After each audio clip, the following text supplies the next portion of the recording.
use data to inform decisions for planning and teaching a teaching cycle? Well, how do I use the data? Well, lots of different assessment tools you can use. In particular, at the moment, our school uses a program called Essential Assessment, Okay, yep. which in maths and English, and we use that to assess where the students are at any point in time, and then from there, the program generates where to's from here for individual students, so it's really good for differentiation too, Okay, awesome. like meeting the needs of every student in my class. Yep. Obviously, we have a look at NAPLAN data, also check-in assessments as well. We use departmental programs such as Plan 2 and Scout and use that data to plan. Awesome. Yep. Okay. And how do you plan lessons to incorporate engaging teaching strategies?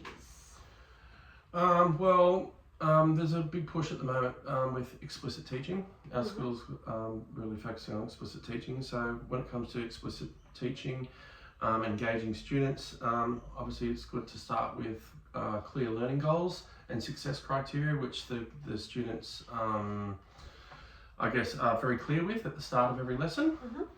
Obviously, you've also got your data as well, student assessments, etc. And look at the data.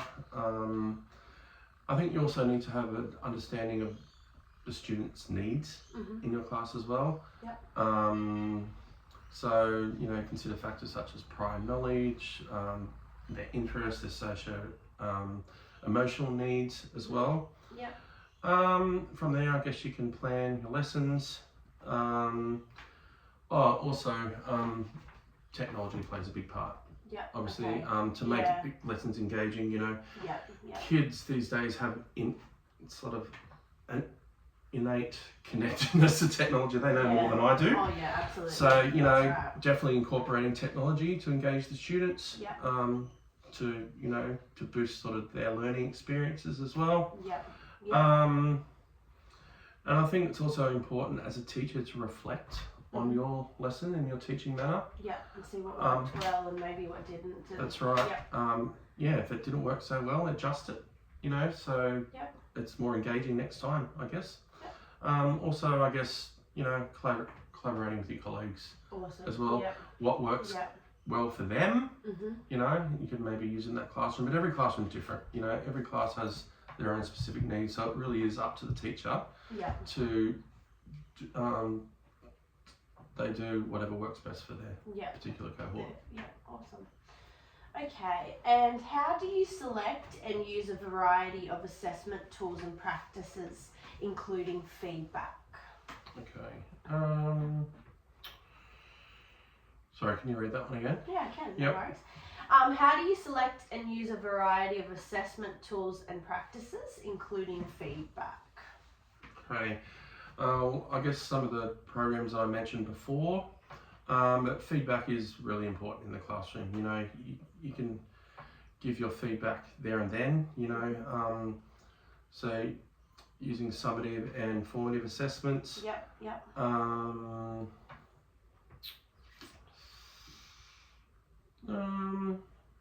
Also, student reflections as well, so their own personal feedback. I like to give the students, based on the success criteria for the lesson, give them the opportunity to give feedback about their learning and how they did well, what they think they did well, what they can improve on.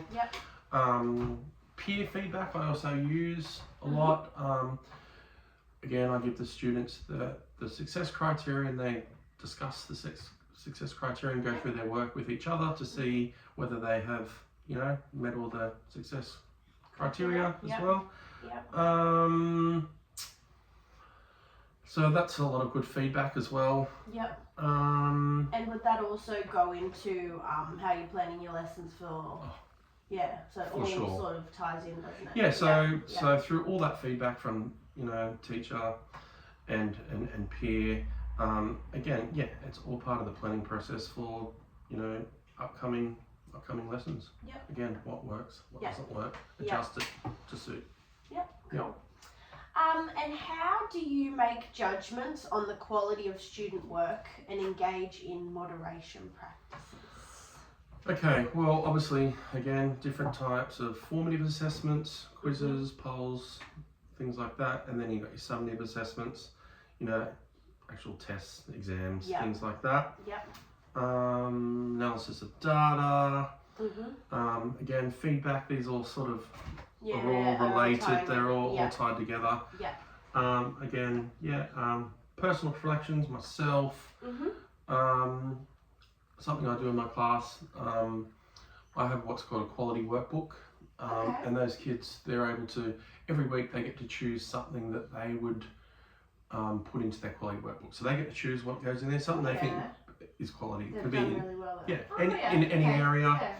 Yeah. I then photocopy that for them. They glue them in the book, and at the end of the year, they've got something to look back on, and say, and something that they're proud of. Yeah, that's a really good Okay. idea. Yeah. Okay. So Yep. back 20 years ago when I first started teaching, Mhm. they were called portfolios, but the teacher chose what went into their portfolio. Oh, This okay. way they Yep. get to choose. Yeah, that's great. So it's giving them a say Yep. in their learning as well. Yep.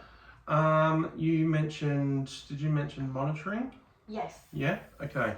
Yes, Yes. that's right. Yes, that's right. And that I guess goal setting is really important for the kids. Mhm. Okay, and then monitoring that to see where they're at any particular time. Yep. And that can sort of help me then measure the effectiveness of my teaching Yep. as well, whether they have achieved those goals. Mhm. I would also say moderation processes.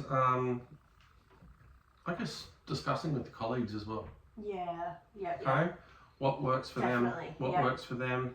Mhm. And even sometimes we have colleague teachers come in and watch our teaching. Yep. You know, not only to get ideas for themselves and see what works well with other teachers, but also to give you feedback on, you know, what you could do better, I guess. So, Yep. yeah, input from colleagues, I think, is really important as well for future future planning. Yeah. Okay. Awesome. And how do you measure the impact your teaching is having on your students' learning?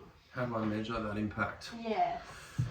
Well, I guess, you know, it comes down to summative and formative assessment. You know, at the end of I do 2 lots of reporting a year. I have 2 lots of parent-teacher interviews a year. So, and there's always in communication with parents as well. You know, not just to make those negative phone calls about, you know, behaviour, but also positive phone calls. Positive. Yeah. It's good as well. Let them know what they're doing well. Any improvements. What was the question? Just to make sure I stay on the right track here. How do you measure the impact your teaching is having? So reporting, obviously. How the do I measure? reporting, the parents. Yeah, parent communication. Yep. How else do I monitor that, my impact? I guess you can sort of gauge it in the classroom as well. You know, if you've got happy kids, if you've got motivated kids. Yeah. Okay. Happy and motivated kids who, you know, want to be in the classroom. Yeah. Who are happy to be at school Yeah. and want to learn. I guess you can gauge that as well on, you know, group work and how they're travelling as a group, as well as individual. Yeah.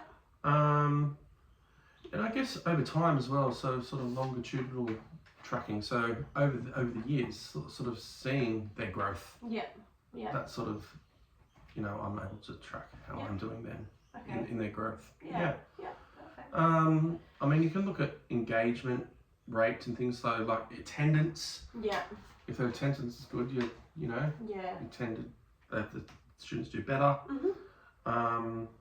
So high engagement levels definitely sort of correlate with positive learning outcomes. Okay. Awesome.